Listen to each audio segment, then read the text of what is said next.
Good morning प्यारे बच्चों। आज मैं आप लोगों को हमारी पाठ्य पुस्तक निहारिका का चौथा अध्याय पढ़ाऊंगी। बच्चों, इस पाठ 4 जल ही जीवन है। इस कहानी जल ही जीवन में जल के महत्व को बखूबी दर्शाया गया है। यह कहानी इस तथ्य का प्रमाण है कि जल के बिना हमारा जीवन असंभव है, अर्थात हमारे जीवन में जल का बहुत ही महत्वपूर्ण स्थान है। जल का समस्त जीवों व वनस्पति जगत हेतु महत्व इस पाठ में सविवरण बताया गया है, जो इस प्रकार है। आइए मैं इस कहानी को संक्षेप में बताते हुए इस कहानी का प्रश्नोत्तर लिखवाती हूँ।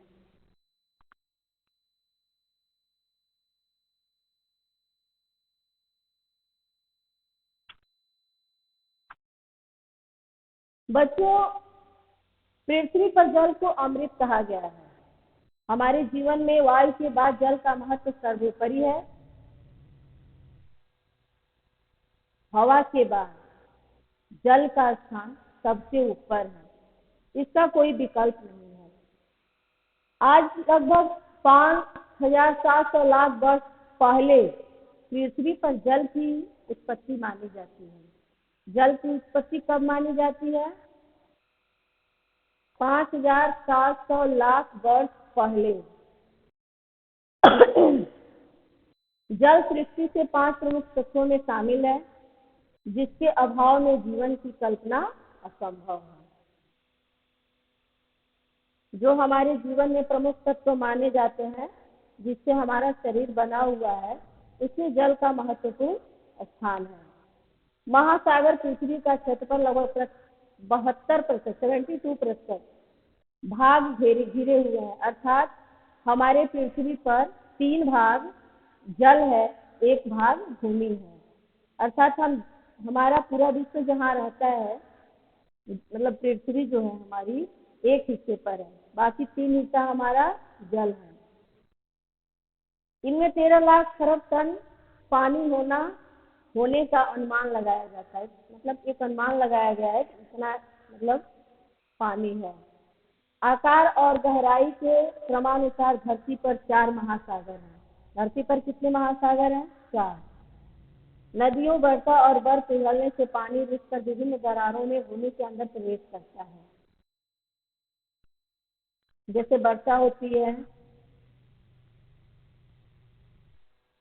ऐसे भी हम पानी वेस्ट करते हैं धरती पर। तो जो भी हमारा जल है क्या होता है, फिर इस करके धरती में जाता है और पानी बन जाता है। वह भूमिगत जल कहलाता है।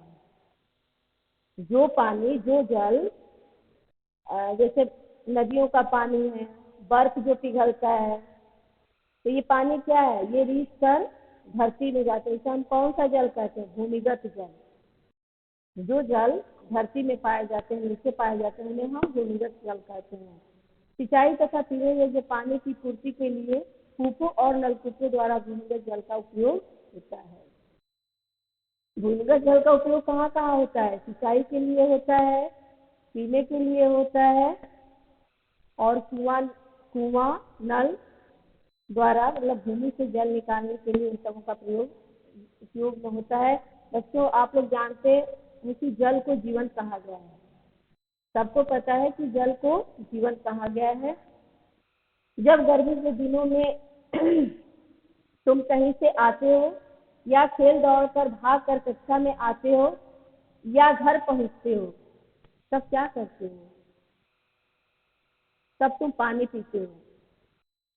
जरा सोचो, प्यास लगने पर अगर हमें पानी न मिले तो क्या होगा?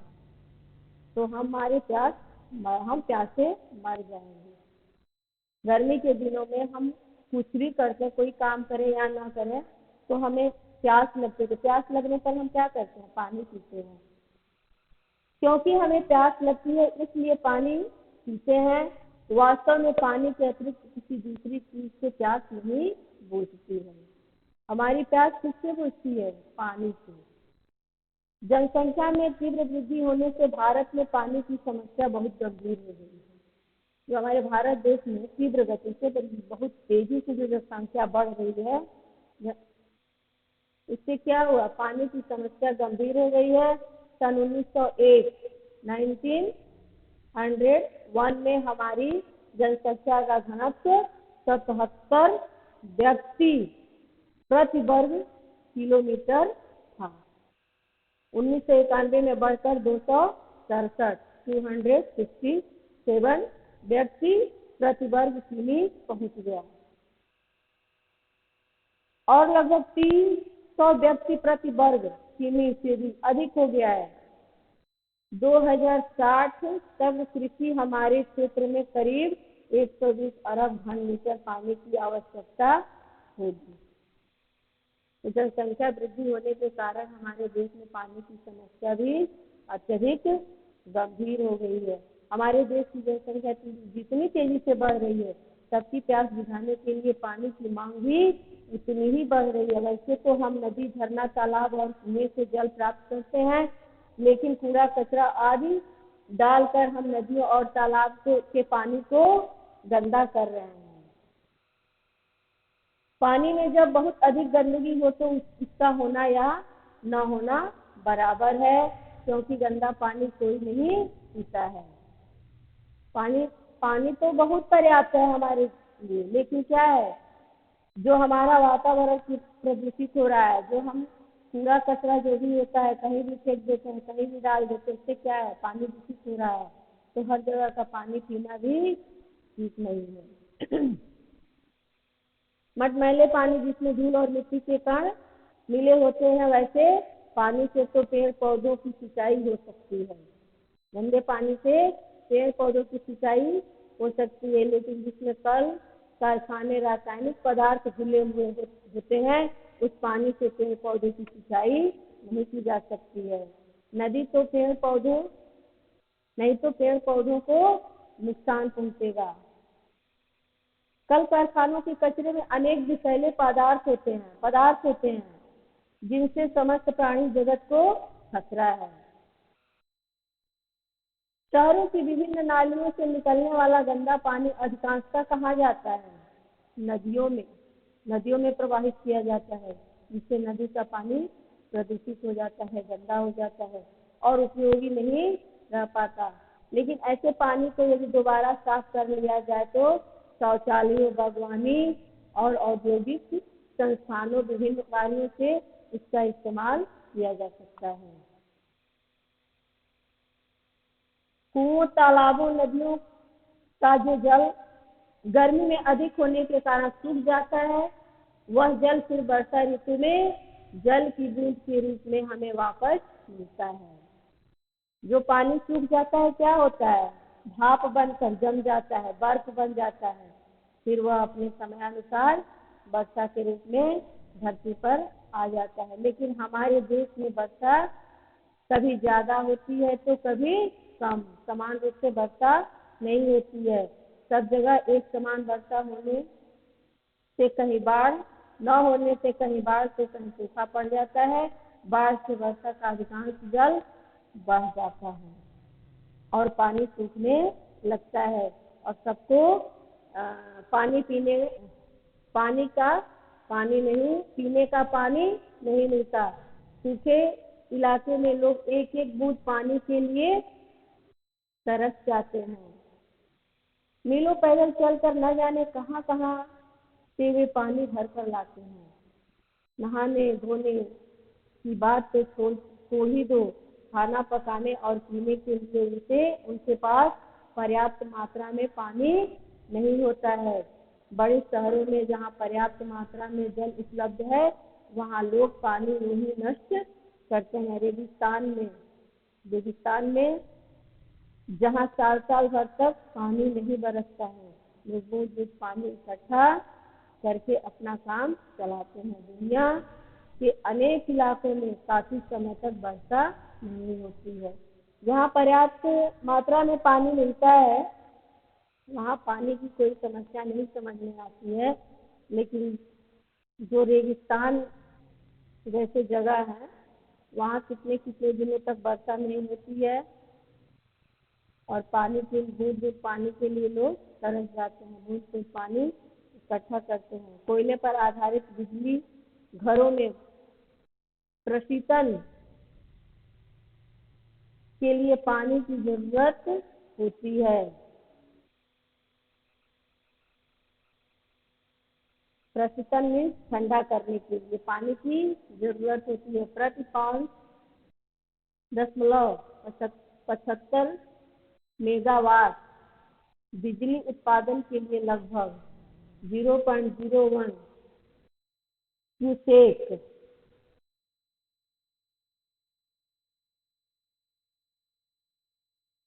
पानी की जरूरत पड़ती है। इस तरह धरती का रूप परिवर्तित करने वाले और सदा मनुष्य हित में अर्पित रहने वाले जीवन उपयोगी जल की महिमा और आवश्यकताओं को ध्यान में रखते हुए यह बहुत जरूरी है कि वर्षा के पानी का संरक्षण और उनकी भंडारण की उचित व्यवस्था की जाए। भंडारण उनको इकट्ठा करने की, संग्रह करने की उचित व्यवस्था की जाए।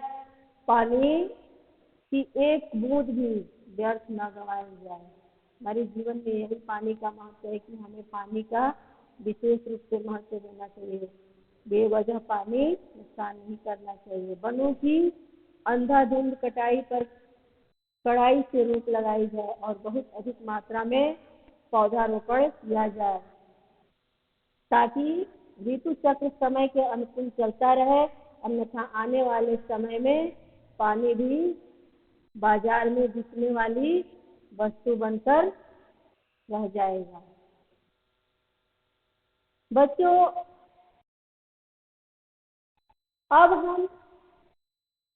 अब तुम समझ सकते हो कि जल कितना मूल्यवान है।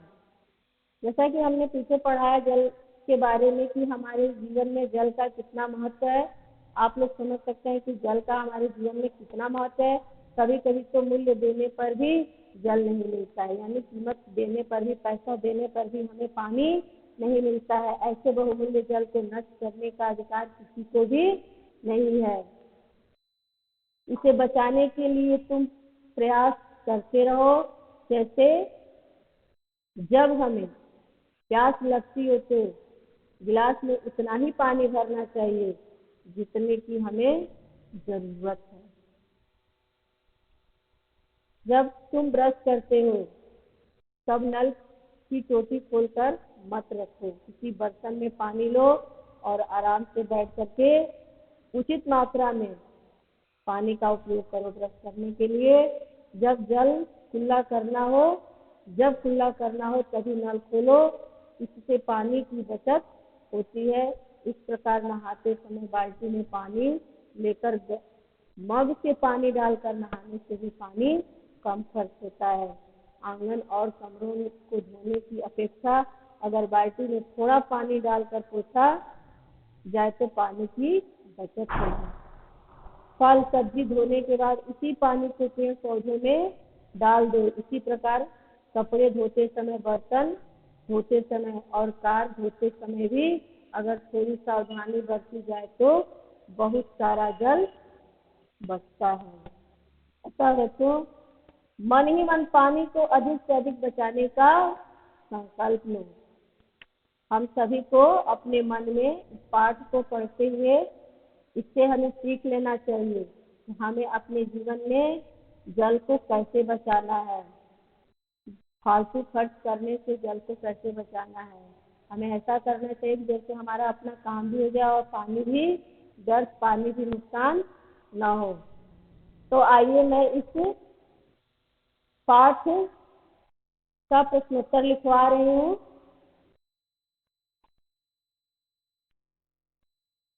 पाठ 4 हिंदी सेकंड, जल का महत्व।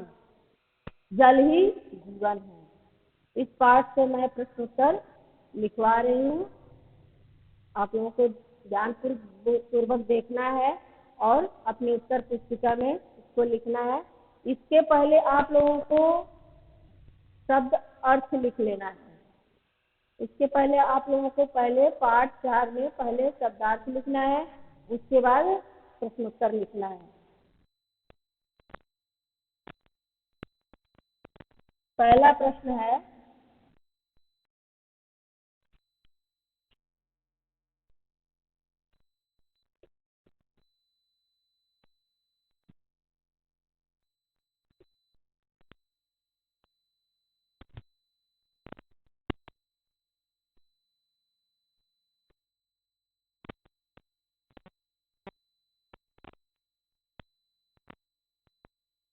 पृथ्वी पर कितने भाग जल हैं?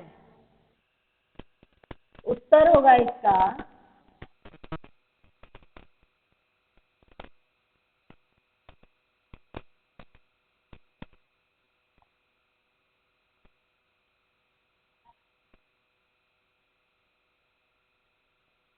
पृथ्वी के क्षेत्रफल का लगभग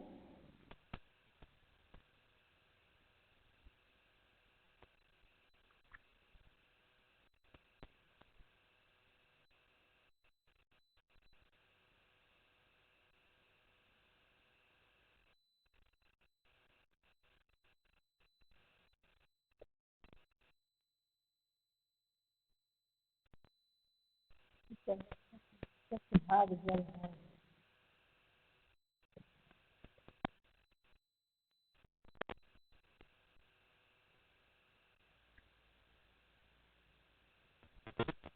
पृथ्वी के क्षेत्रफल का लगभग 72% भाग जल है, अर्थात 1/3 भाग जल है। 3 भाग जल है तो 1 भाग भूमि है।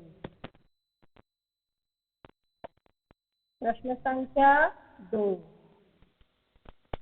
प्रश्न संख्या 2 क्या है? जल का हमारे जीवन में क्या महत्व है?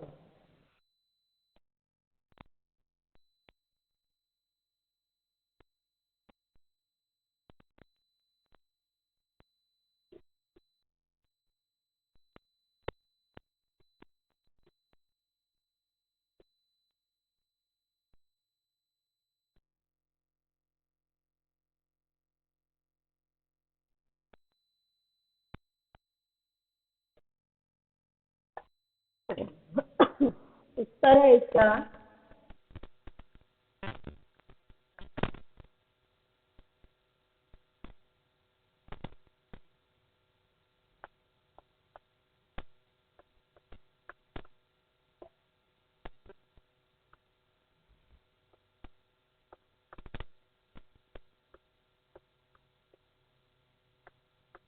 जल को जीवन कहा जाता है। जल हमारे शरीर के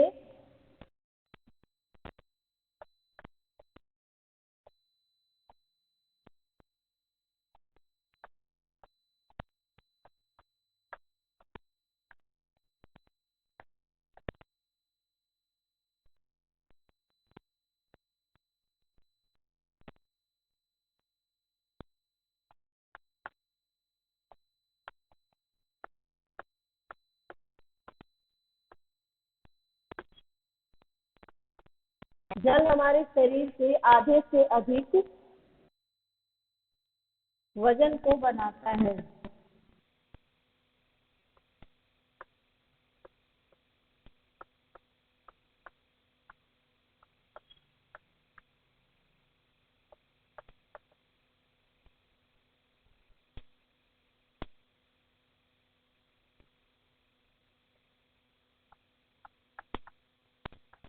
जल के बिना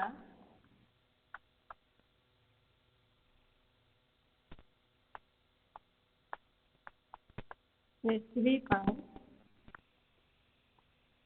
जीवन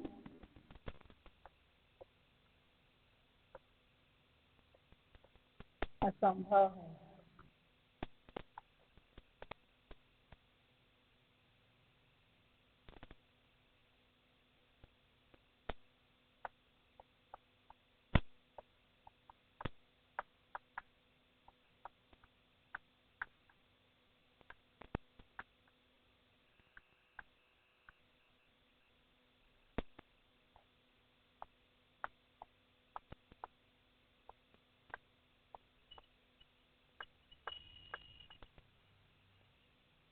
प्रश्न संख्या 2 का उत्तर है कि जल को जीवन कहा जाता है।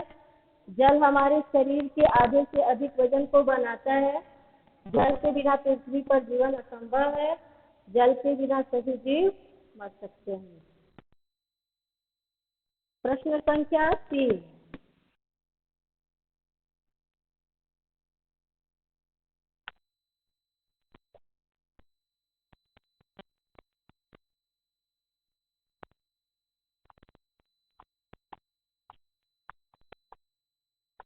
पृथ्वी के जल को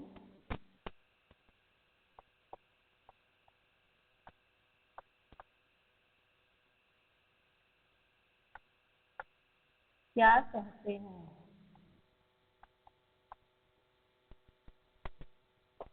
उत्तर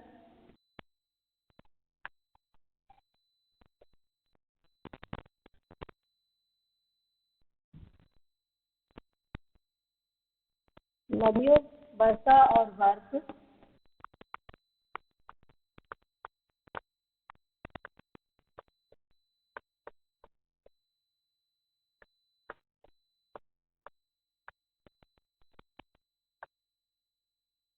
और बर्फ।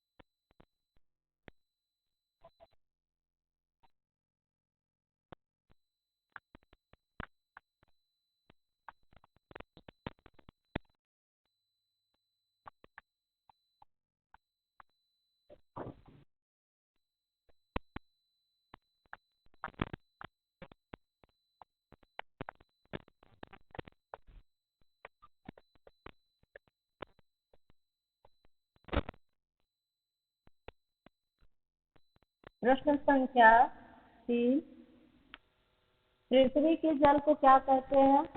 नदियों, वर्षा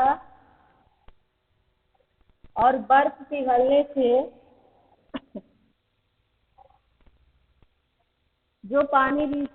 पिघलने से पानी रिसकर विभिन्न दरारों से भूमि के अंदर प्रवेश करता है।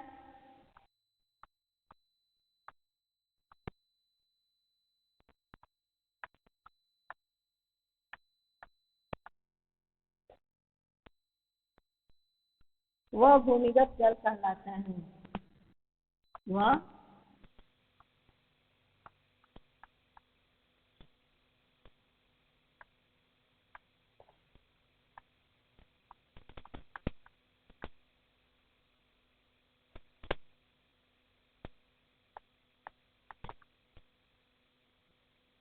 पृथ्वी के जल को क्या कहते हैं? अर्थात पृथ्वी के जल को भूमिगत जल कहते हैं। प्राणी जगत का क्या अर्थ है? ये प्रश्न संख्या मैं 4 लिखवाने जा रही हूँ। जिसे जो भी लिखवाएंगे प्रश्न संख्या 3 तक आप लोग उसको लिख लीजिएगा।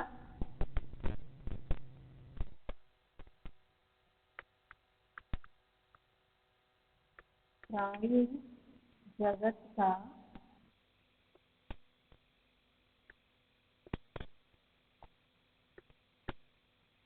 क्या अर्थ है? उत्तर है प्राणी जगत का अर्थ है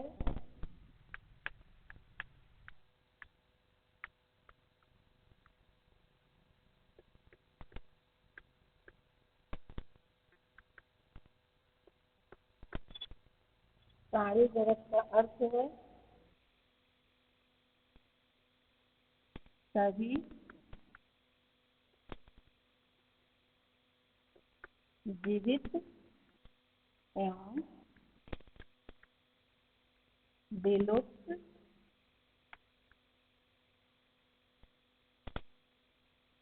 प्राणियों का समूह।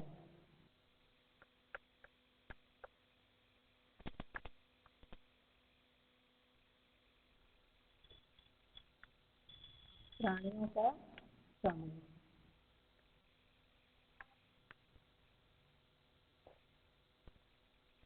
ये प्रश्न संख्या 4 का उत्तर है।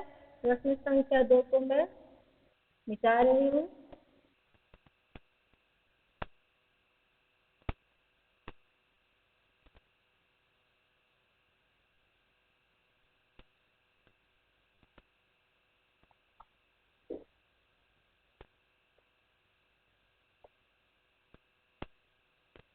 पाँच।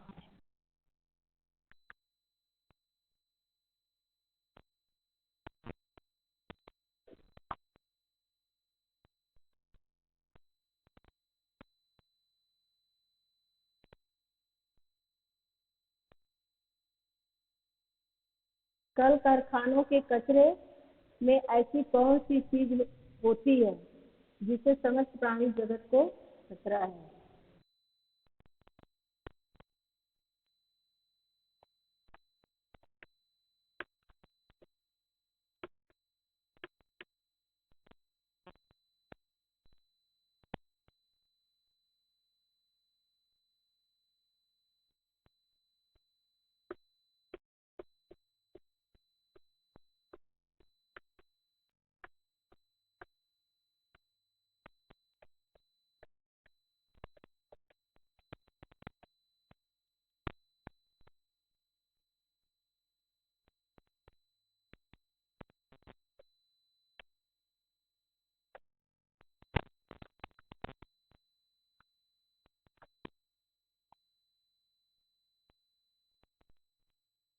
कौन सी चीज होती है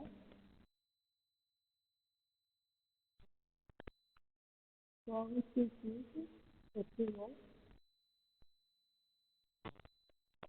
जिससे समस्त प्राणी जगत से खतरा है?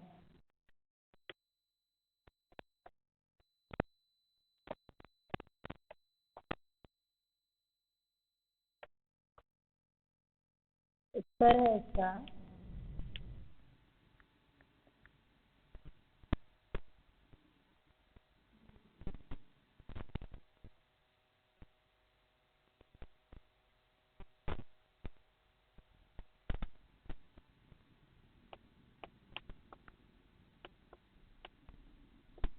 कल कारखानों के कचरों में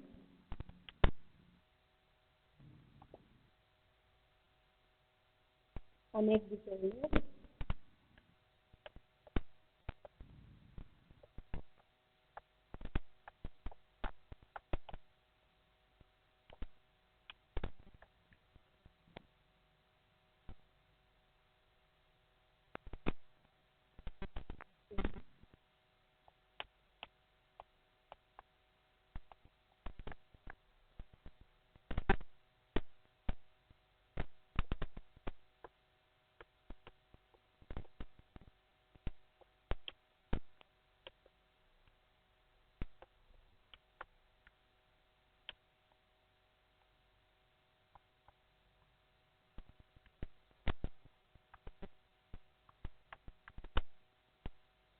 बच्चों, हमने प्रश्न संख्या 5 का भी उत्तर लिखवा दिया है। आप लोग अपनी उत्तर पुस्तिका में नोट कर लीजिएगा। और हमारा आज का पाठ्यक्रम यही समाप्त होता है। धन्यवाद।